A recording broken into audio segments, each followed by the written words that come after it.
వైఎస్ఆర్సీపీ నుంచి శేఖర్ రెడ్డి గారు కూడా జాయిన్ అయ్యారు. శేఖర్ రెడ్డి గారు, ఎందుకు నిజంగానే ఇలాంటి పరిస్థితి వస్తుంది అని మీకు తెలిసినప్పుడు, లేకపోతే వాలంటీర్ వ్యవస్థ పైన పూర్తి స్థాయిలో ఆధారపడి మరి మీరు ఈ బెనిఫిషరీస్ని అంటే మీరు ఐడెంటిఫై చేయడం కానివ్వండి, వాళ్ళకి సర్వీస్ ఇవ్వడం కానీ చేసినప్పుడు ముందుగానే తెలుసు అది కేసు అప్పుడు రాలేదు, 30 తారీఖునే అప్పటికే తెలిసింది ఖచ్చితంగా ఆగుతుంది అన్నప్పుడు ఎందుకు ప్రత్యామ్నాయ ఏర్పాటు చేయలేదు? ఈ ముసలి వాళ్ళని, ఈ వృద్ధుల్ని, ఈ వితంతుల్ని, లేకపోతే ఈ వికలాంగుల్ని ఎందుకు ఇంత ఇబ్బంది పెడుతున్నారు?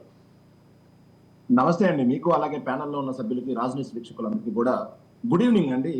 ఝాన్సీ గారు మాట్లాడుతూ ఒక మంచి వర్డ్ ఒకటి వాడారండి, నాకు చాలా బాగా నచ్చింది. రాక్షస క్రీడ.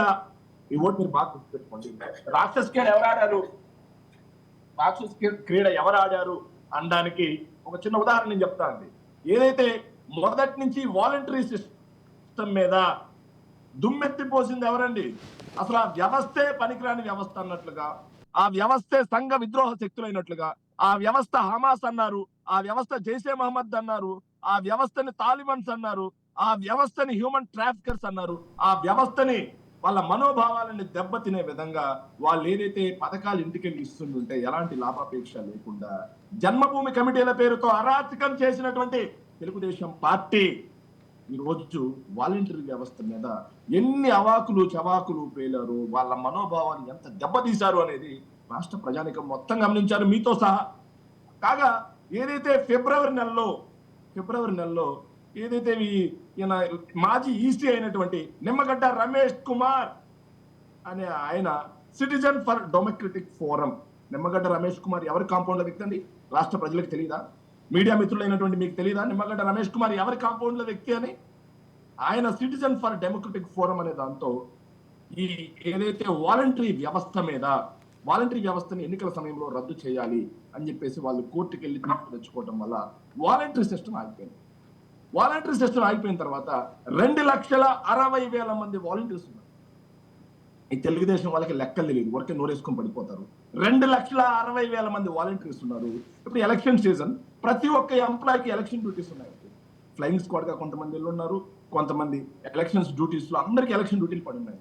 మరి ఎలక్షన్ డ్యూటీలు చేసే వాళ్ళు వచ్చి ఈరోజు పెన్షన్లు మంచడానికి వస్తారండి? రైట్. ఎలక్షన్ డ్యూటీలు చేసే వాళ్ళు పెన్షన్ మంచడానికి పనికి వస్తారు? అప్పుడు వచ్చే ఛాన్స్ లేదు. ఇకపోతే వాళ్ళు మాట్లాడుతున్నారండి ఒక్కొక్కరికి 50 మంది వచ్చుంటారు. సార్, సచివాలయంలో ఉన్న స్టాఫ్ ఒక్కొక్కరు ఎవరు? ఒకరు పంచాయతీ సెక్రటరీ, ఒకరు వచ్చేసి డిజిటల్ అసిస్టెంట్, ఇంకో అతను వచ్చేసి రెవెన్యూ అసిస్టెంట్, ఇంకో అతను సర్వేయరు, ఇంకో ఆవిడ మహిళా పోలీసు, ఇంకొకరు అగ్రికల్చర్ అసిస్టెంట్.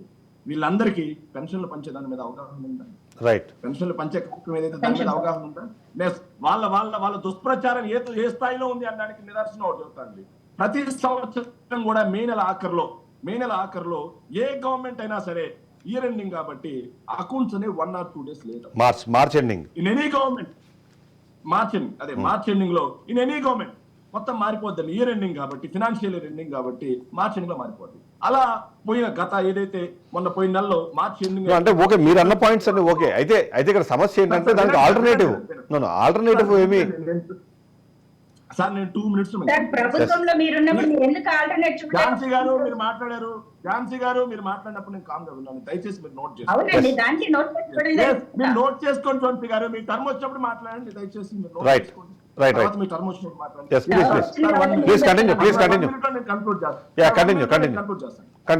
ఏదైతే ఏప్రిల్ మొదటి వారంలో మొదటి 2 రోజులు బ్యాంక్ హాలిడేస్ ఉన్నాయండి. బ్యాంక్ హాలిడేస్ ఉన్న తర్వాత డబ్బు మొత్తం ఖజానాలో జమ చేయడం జరిగింది.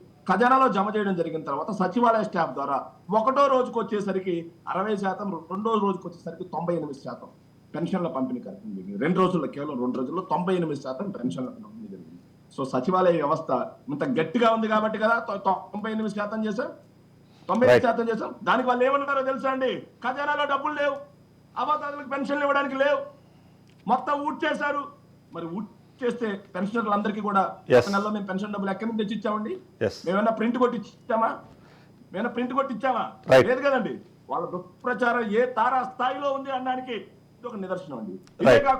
ఇదే కాకుండా ఈ నెలలో కూడా వాళ్ళకే వాళ్ళే TDP party, Telugu Desam party, Chandrababu Naidu గారి ఆధ్వర్యంలో తెలుగుదేశం పార్టీ వాళ్ళ కరపత్రికలు అందరూ కలిసి ఈ రోజు ఆయన డ్రామా ఏంటంటే అకౌంట్లు వేస్తే వాళ్ళు తెచ్చుకుంటారుగా. రైట్ రైట్ ఝాన్సీ గారు ఝాన్సీ గారు కదా ఈ రోజు సిగ్గు లేకుండా నిస్సిగ్గుగా ప్రజలకు క్షమాపణ రైట్ శేఖర్ గారు శేఖర్ గారు వచ్చి అధికార పార్టీ శేఖర్ గారు 1 సెకండ్ దుష్ప్రచారం చేసే వీళ్ళందరినీ ప్రజలు గమనిస్తా ఉన్నారు, రైట్ అమరదాతలు గమనిస్తా రైట్ ఉన్నారు, రైట్ ఝాన్సీ గారు ఉన్నారు. రైట్ వీళ్ళందరూ తమ ఓటు అనే ఆయుధంతో వాళ్ళకి బుద్ధి చెప్పడానికి సిద్ధంగా ఉన్నారు. రైట్ ఝాన్సీ గారు ఝాన్సీ గారు బుద్ధి చెప్పడానికి ఝాన్సీ గారు ఝాన్సీ గారు ఈ రోజు వైఎస్ఆర్ కాంగ్రెస్ మీ వాయిస్ రావట్లేదు ఝాన్సీ గారు, మీ వాయిస్ రావట్లేదు, చేతిలో పరిపాలన లేదు, మీ వాయిస్ రావట్లేదు, ఒకసారి చెక్ చేసుకోండి ప్లీజ్. కాంగ్రెస్ పార్టీ చేతిలో పరిపాలన లేదు.